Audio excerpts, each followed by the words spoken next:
बिस्मिल्लाहिर्रहमानिर्रहीम। अस्सलाम वालेकुम। आप देख रहे हैं हालात। मैं हूं सईद चौधरी। नागरिक मसरूफियात के बायस 5 दिन, तकरीबन 5 दिन विलाग नहीं कर सका। माजरत चाहता हूँ इस पे।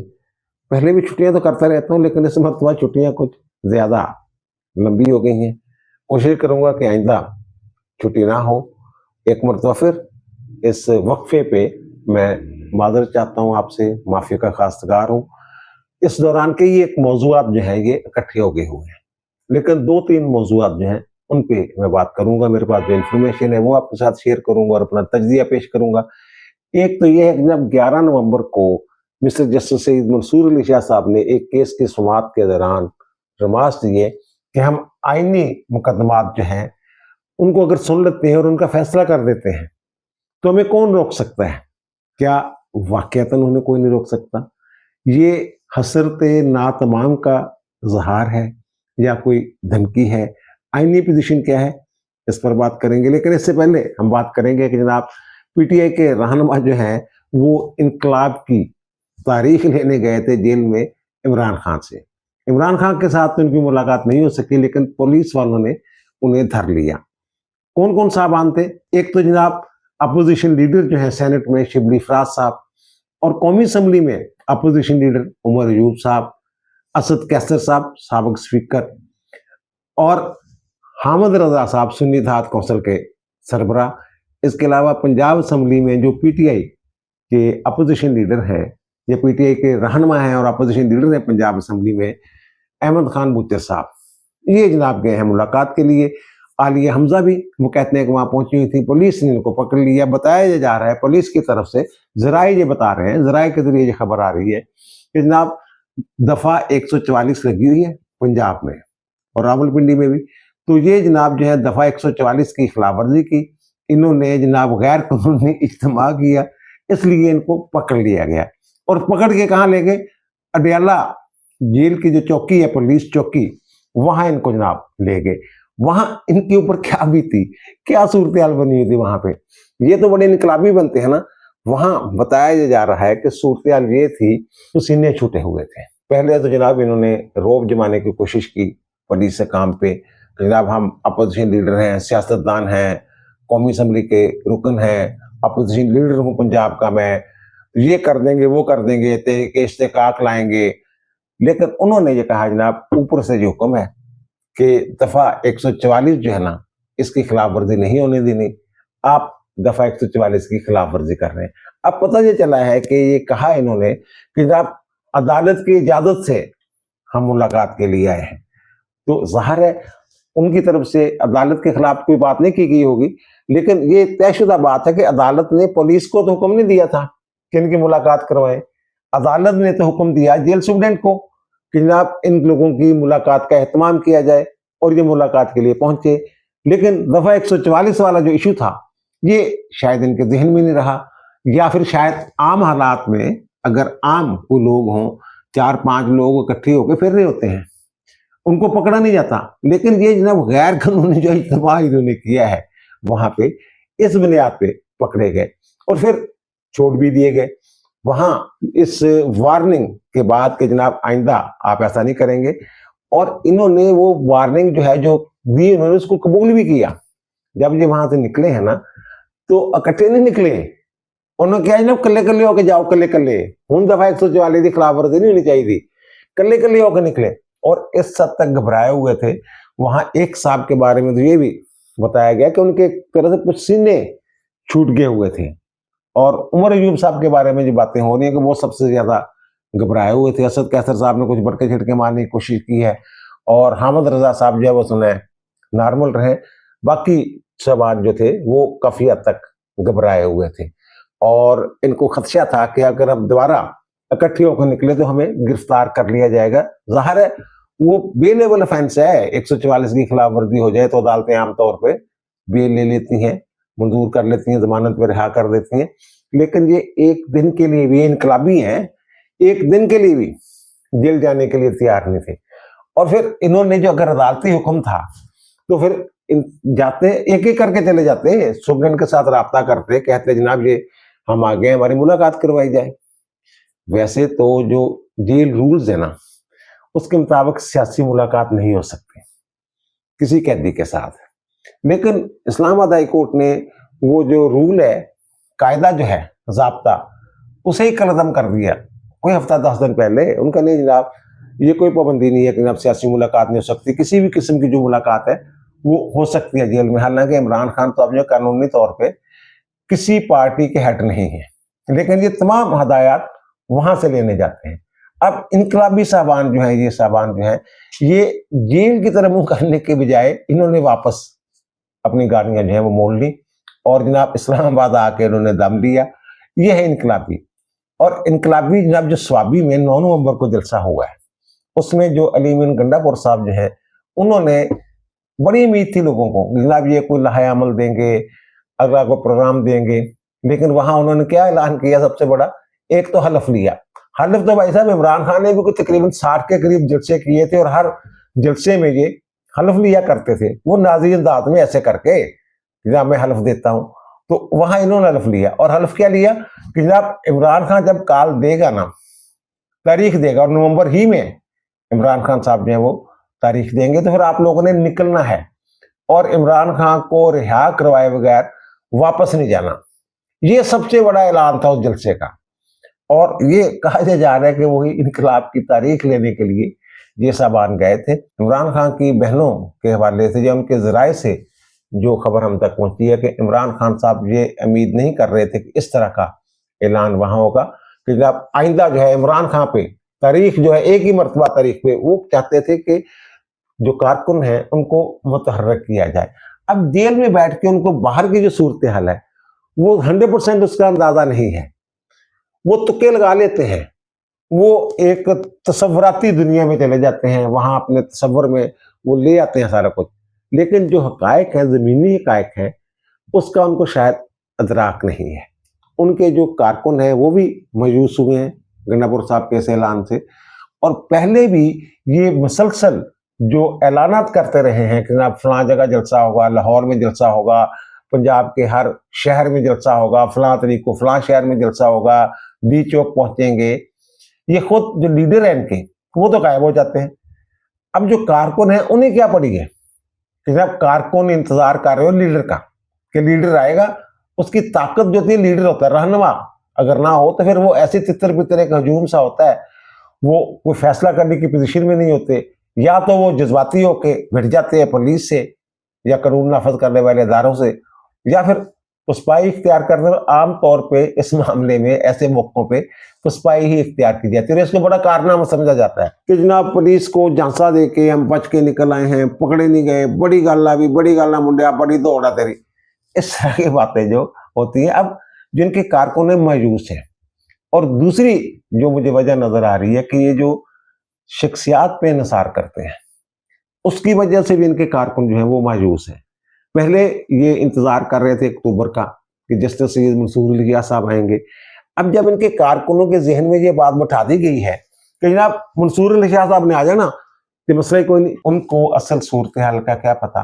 वो तो यही समझ रहे हैं कि हमारे लीडर जो कह रहे हैं वो सच कह रहे हैं, और इमरान खान के हवाले से भी ऐसी खबरें जो है, उनके बयान जो हैं वो बाहर आ रहे थे कि जनाब मंसूर अली शाह साहब आएंगे, 4 हल्के खुलेंगे, इलेक्शन जो है ये नाल एंड वाइड हो जाएगा, कलरदम हो जाएगा, हुकूमत घर चले जाएगी, तो 9 मई वाला जो वाक़या उस पर जुडिशल कमीशन बन जाएगा, तो हमारी मौजें हैं, हम इमरान खान साहब जो बाहर आ जाएंगे, ये सारी चीजें।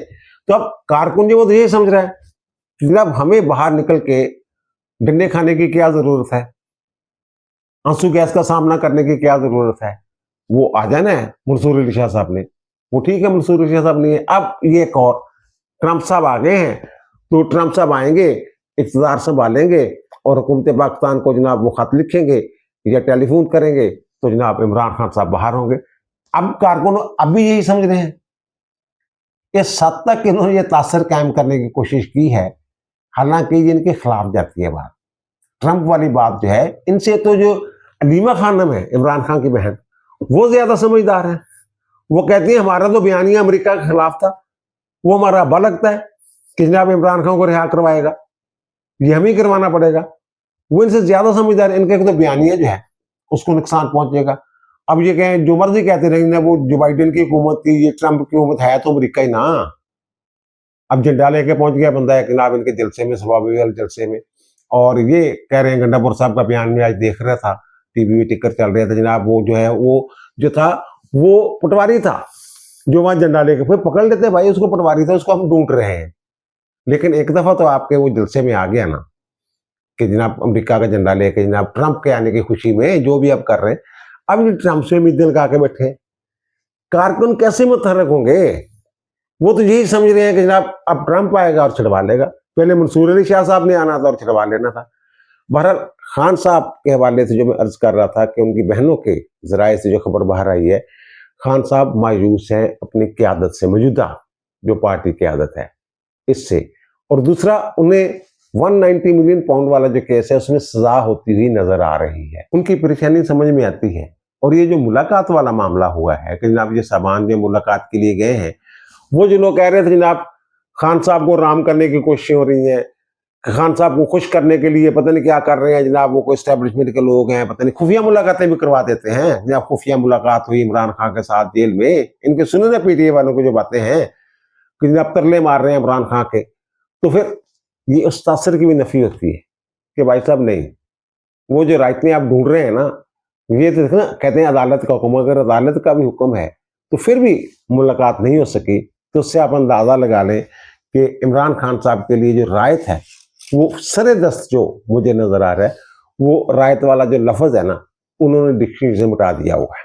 इमरान खान से इस किस्म की सियासी किस्म की रायत कोई नहीं, उन्हें अदालतें छोड़ दें, इस तरह की बातें सुनने में आ रही है मुख्तरा की तरफ से।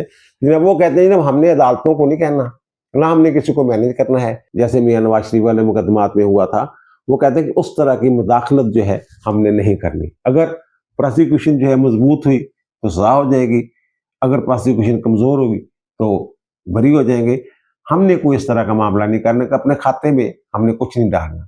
बहरहाल उनकी तरफ से भी मुझे वर्का फाड़ दिया गया है रायत वाला, और हुकूमत की तरफ से तो मुझे लग रहा है खासतौर पर पंजाब हुकूमत की तरफ से तो वर्का जरा पहले ही फटिया है।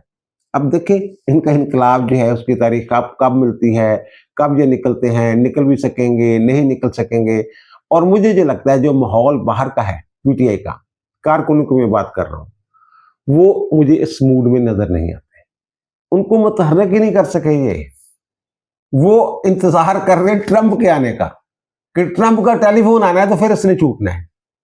वो जद्दोजहद में यकीन नहीं रखते। पहले भी वो सियासी जद्दोजहद वाले तो कारकुन ही नहीं थे, लेकिन 9 मई के बाद रियासत की तरफ से जो एक्शन लिया गया, जो ऑपरेशन हुआ इन लोगों के खिलाफ, वो और फिर खुद इनका जो अपना किरदार है, इनकी जो लीडरशिप है, मौजूदा लीडरशिप, उसने इनको मायूस कर दिया हुआ है। और मुझे नहीं लगता कि अगर कोई खदान का तो मौज नहीं होगा अगर वो लोग जो है वो निकल पड़ेंगे। अब आते हैं जनाब जस्टिस सईद मंसूर अली शाह साहब ने जो कहा है, क्या उस पर अमल हो सकता है? ये 3 रुकनी बेंच था। 11 नवंबर को यानी पीर वाले दिन इसने एक टैक्स केस की समाअत की। टैक्स केस वो था जो हाई कोर्ट ने आइन के आर्टिकल 199 के तहत जो पिटीशन आई थी रिट जुरिडिक्शन में, उस पर उन्होंने कोई फैसला दिया। ये 3 रुकनी बेंच था। जस्टिस सईद मंसूर अली शाह साहब थे, जस्टिस आयशा मलिक साहबा थी और जस्टिस अकील अब्बासी साहब।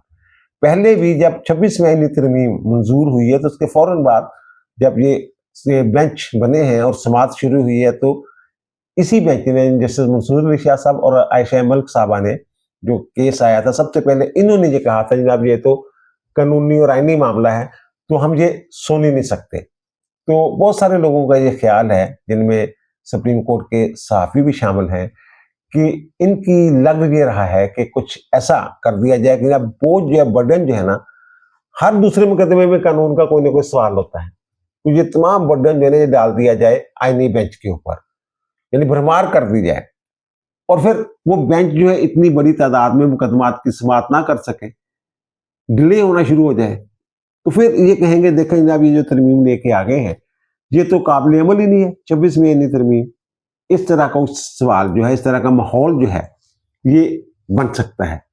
लेकिन उन्होंने जजेस की तादाद जो है वो डबल कर दी है। 34 जज हो गए हैं, जो असामियाँ हैं वो फिल कितनी करनी है, कितने लोगों का तकर्रुर होना है, ये एक अलग बात है। लेकिन सरेदस्त उन्होंने 34 जो है जजेस जो उनकी तादाद बढ़ा के 17 से 34 कर दी है। ये मेरा ख्याल पॉलिसी जो है ये चलनी नहीं है। अब वो जो टैक्स वाला केस था, तो जस्टिस आयशा मलिक साहबा ने केस की समाअत के दौरान कहा कि जनाब हम तो रेगुलर बेंच हैं, तो ये जो है ये आईनी बेंच सुनेगा ये वाला केस। तो इसमें जस्टिस सैयद मंसूर अली शाह साहब ने कहा कि अभी तक कोई आईनी बेंच बना नहीं, अभी तक तो ये जो हम गैर आईनी बेंच है, ये हमारा जो गैर आईनी बेंच है ये बैठा हुआ है, तो इसका क्या करना है। वो कहते हैं कि जब तक क्या, वो एक सवाल उठाते हैं कि जब तक आईनी बेंच नहीं बनेगा, नहीं बैठेगा, तो क्या ये मुकदमात नहीं सुने जाएंगे। उसके बाद वो कहते हैं कि हम अगर इस केस को सुन लें तो हमें कौन पूछ सकता है। फिर उन्होंने कहा कि बार बार ये सवाल सामने आ रहा है कि जनाब ये आईनी केस बनता है या रेगुलर बेंच का केस बनता है। वो कहते हैं जनाब अगर हम फैसला कर दें तो हमें कौन रोकने वाला है। एक बात दूसरी ये कहा कि अगर हम फैसला कर दें और हमें कोई रोक नहीं सकता, तो फिर नजरसानी फाइल होगी हमारे फैसले के खिलाफ, तो नजरसानी भी हमारे पास ही आएगी, तो हम नजरसानी में ये कह देंगे कि हमारा दायरा इख्तियार है। जस्टिस शकील अब्बासी साहब ने कहा आप सीधा सीधा दसो कैसे ये केस सुन सकते हैं कि नहीं। तो जस्टिस आयशा मलिक ने कहा जो प्रोसीजर कमेटी है वो इसका फैसला करेगी, वही कमेटी जिसमें जस्टिस सैयद मंसूर अली शाह और मुनीब अख्तर साहब ने जया अफरीदी साहब को ये खत लिखा था 31 अक्टूबर को, जनाब कमेटी का इजलास बुलाएं और जो दरखास्तें आई हुई हैं 26वीं आईनी तरमीम के खिलाफ उसके लिए फुल कोर्ट बना दे। वो इजलास नहीं हुआ तो जनाब दोनों ही आर्डर जारी कर दिया कि जनाब जो तमाम दरखास्तें 26वीं आईनी तरमीम के खिलाफ वो फुल कोर्ट में लगा दी जाए 4 नवंबर को। आपको याद ही होगा, यानी ये इनका रवैया ये बताता है कि ये 26वीं आईनी तरमीम जो है उसको कबूल करने के लिए तैयार नहीं है। तैयार भी कैसे हो यार, पता नहीं कब की प्लानिंग थी कि जनाब 25 अक्टूबर 2024 को मैं चीफ जस्टिस बनूंगा और फिर मैं ये काम करूंगा। वो प्लानिंग होती है ना बंदे की, वो प्लानिंग तो धरी की धरी रहेगी। तो फिर जाहिर है मुनीब अख्तर साहब जो है उनके साथ भी यही होगा कि मंसूर अली शाह साहब के बाद मुनीब अख्तर साहब ने अगर ये तरमीम ना आती 26वीं आईनी तरमीम, तो उन्होंने चीफ जस्टिस पाकिस्तान होना था। अब मुझे तो उनका चांस लग ही नहीं रहा, क्योंकि चांस बन सकता है ये 2027 तक इन्होंने रहना है। उसके बाद फिर जनाब जो मोहम्मद अली मदर साहब हैं उन्होंने रिटायर हो जाना, क्योंकि 2030 तक रहते, ये पूरा टेन्योर करते अपना, तो फिर उन्होंने बीच में रिटायर हो जाना था। अब जब अक्टूबर 2027 को यही अफरीदी साहब जो है ये रिटायर होंगे, तो जो 3 सीनियर 3 जज उस वक्त बचेंगे उनमें मुनीब अख्तर साहब होंगे, मोहम्मद अली मदर साहब होंगे और आयशा मलिक साहबा होंगी। उनमें से एक का कुरा निकलेगा और लग ये रहा है कि मोहम्मद अली मदर साहब का कुरा निकल सकता है अगर हालात में कोई तब्दीली नहीं होती। बारह ये एक अलग मौजू है, बारह उनको दुख तो है ना मंसूर अली शाह साहब को। और ये जिन्होंने कहा है, जो लग ये रहा है, जो इन्होंने फरमाया है कि अगर आईनी बेंच नहीं बनता तो तासर ये मिल रहा है उनकी गुफ्तगू से कि जनाब ये हम सुन सकते हैं इस केस को। जब तक आईनी बेंच नहीं बन सकता, जो रेगुलर बेंच है, जो रेगुलर सुप्रीम कोर्ट है, वो इन मुकदमात की, आईनी जो मुकदमात हैं उनकी समाअत कर सकती है। इसी बुनियाद में तो इन्होंने जो फुल कोर्ट जो है उसकी मंजूरी दे दी थी 2 बंदों ने बैठ के, जो उसको फिर अलग बात है कागज जारी नहीं, इन्होंने तो कह दिया था ना। हालांकि जो आइन में तरमीम हुई है उसके मुताबिक तो जो आईनी मामलात हैं या 26वीं आईनी तरमीम है उसका ये वाली अदालत जो है तो जायजा नहीं ले सकती। अगर वो मामला जाएगा भी, वो तो वैसे पार्लियामेंट्री ने तो ये कहते हैं कि जनाब 239 जो है आइन का आर्टिकल, उसके बाद अदालत आईनी तरमीम का जायजा नहीं ले सकती। ये इन्होंने खुद साख्ता इख्तियार अपने हाथ में लिया हुआ है, खुद साख्ता एक इख्तियार है कि जनाब हम जो है बुनियादी आईनी ढांचे के ऊपर परख सकते हैं आईनी तरमीम को भी। वो कहते हैं जनाब ये इनका इख्तियार ही नहीं। बहरहाल अगर हो भी तो ये आईनी बेंच ने सुनना है, ये तो सुन ही नहीं सकते। अब ये कह रहे हैं, मतलब इनकी बात से समझ आ रही है कि अगर आईनी बेंच नहीं है तो फिर हम जो है वो मुकदमात की, आईनी मुकदमात जो है उनकी समाअत कर सकते हैं।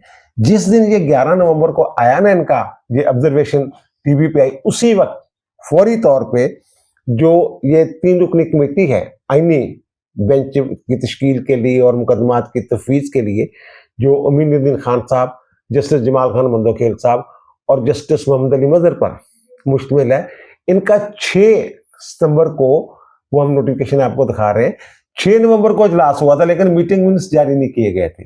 यूं ही इनकी ऑब्जर्वेशन जो है वो खबर की शक्ल में टिकर चलने शुरू हुए तो फौरी तौर पे वो जो मीटिंग मिनट्स हैं वो इजलास के जारी कर दिए गए। यानी मतलब ये कि ना ना सर ना इंज नहीं आईनी बेंच जो बन लगा एवं ना तुम करो कि जनाब असी आईनी बेंच नहीं बने तो असं सुन लांगे। अब जो जस्टिस सैयद मंसूर अली शाह साहब के रिमार्क्स हैं जिससे ये तासर मिलता है कि अगर आईनी बेंच नहीं बनेगा तो हम इन मुकदमात की समाअत कर सकते हैं।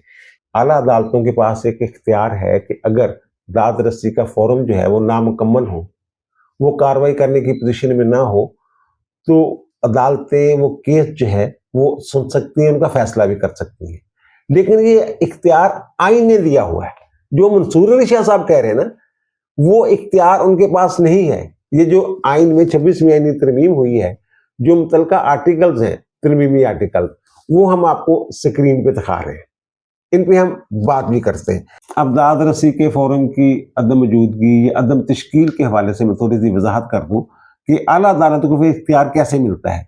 ये फर्ज करें कि पंजाब सर्विसेज ट्रिब्यूनल है, इसकी तश्कील होना बाकी है। जजेस जो है वो मुद्दत पूरी करके घर चले गए हैं, नए जजेस अभी तैनात नहीं हुए, ट्रिब्यूनल खाली पड़ा हुआ है।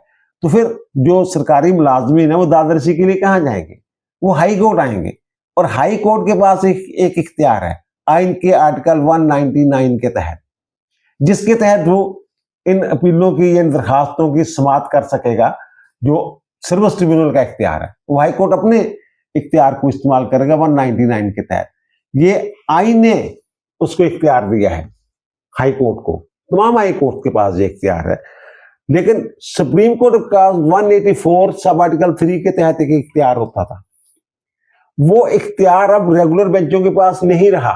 ये अभी जो मैंने आपको मुतलका आर्टिकल दिखाए हैं जो 26वीं आईनी तरमीम के हवाले से, वहां ये लिख दिया गया है कि 184 सब आर्टिकल 3 के तहत जो भी मुकदमात होंगे वो आईनी बेंच में समाअत के लिए जाएंगे। इनके पास तो इख्तियार नहीं रह गया।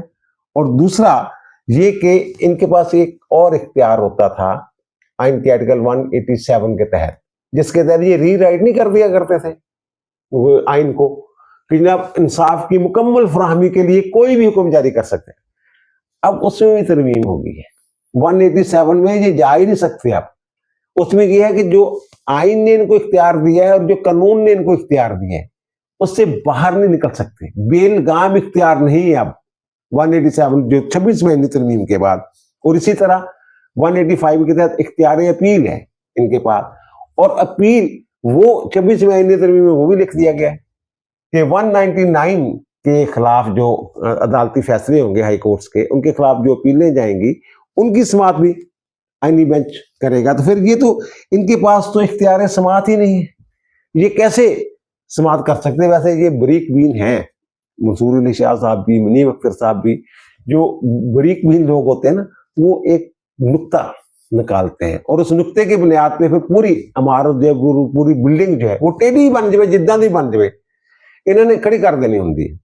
अच्छा, मंसूर अली शाह साहब जो लाहौर हाई कोर्ट के जज थे ना, इन्होंने इनके रिव्यू होते थे शाहद शफी, वो लॉ ग्रेजुएट था।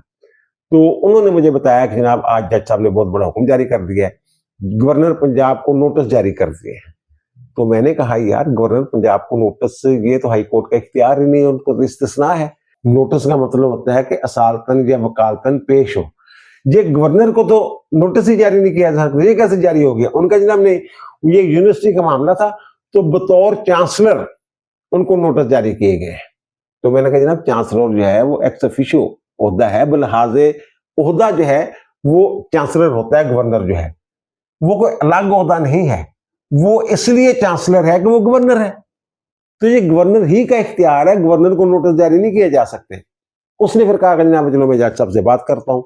फिर घंटे डेढ़ घंटे बाद उसने मुझे ढूंढ डांट के बताया कि जनाब जज साहब ने जो है ना वो एक और पैराग्राफ जो है वो लिखवा दिया है, कोई उन्होंने अदालती नज़ीर ढूंढी और उन्होंने कहा कि जनाब ये जो है ना पहले हमने नोटिस जारी किए थे, तो वो उसको फैसले को वापस वो मॉडिफाई कर रहे हैं, तो ये नोटिस नहीं उनको, बल्कि वो जो उनके सेक्रेटरी के जरिए जवाब मांगा जाता है, या जो गवर्नर हो उसका सेक्रेटरीट है वहाँ उसके जरिए जवाब मांग लिया गया, या प्रिंसिपल सेक्रेटरी जो है वज़ीर आला का या वज़ीर आज़म का या सदर का, उसके जरिए वो जो है जवाब मांगा जाता है। डायरेक्ट जो है वो सदर को या गवर्नर को नोटिस जारी नहीं किया जाता, क्योंकि ये बरीकबीन थे। इन्होंने कहा जनाब चांसलर जो है वो अलग होता है, गवर्नर अलग होता है। लेकिन बाद में खैर बहरहाल वो उन्होंने अपना जो हुक्म है उसको मॉडिफाई कर लिया था। तो ये जनाब अब जो लगे हुए हैं ना कि जनाब ये हाई कोर्ट को जो इख्तियार है ना 199 के तहत इख्तियार है, आपके पास जो 184 के तहत या 187 के तहत इख्तियार था ना वो खत्म हो चुका हुआ है। वैसे भी अब जो बेंच है, आईनी बेंच जो है वो बन गया हुआ है, नोटिफिकेशन भी हो गया है। जस्टिस मीनुद्दीन खान ज़ाहर है, उसके हेड है जस्टिस जमाल खान मंदोखेल साहब, जस्टिस मोहम्मद अली मदर साहब, जस्टिस सईद हसन अजहर रिजवी साहब, जस्टिस मुसर्रत हलाली साहबा और जस्टिस नईम अख्तर खान साहब जो हैं वो उसका हिस्सा होंगे। आयशा मलिक साहबा जो हैं उन्हें आईनी बेंच में शामिल किया गया, लेकिन इस बेंच में वो शामिल नहीं है क्योंकि ये 14 तारीख से 14 नवंबर से मुकदमात की जो समात जो है ये शुरू करने जा रहा है। और आयशा मलिक साहबा उनके बारे में ये पता चला है कि 14 और 15 को वो दस्तयाब नहीं होंगी, इसलिए उनको शामिल नहीं किया गया। तो वो कहते हैं ना हसरतें तो बहुत होती हैं, हजरत नातमाम का जो है उन्होंने इजहार भी किया केस की समात के दौरान जस्टिस सैयद मंसूर अली शाह साहब ने। वो कहते हैं ना कि हज़ारों ख्वाहिशें ऐसी कि हर ख्वाहिश पे दम निकले, बहुत निकले मेरे अरमां फिर भी कम निकले।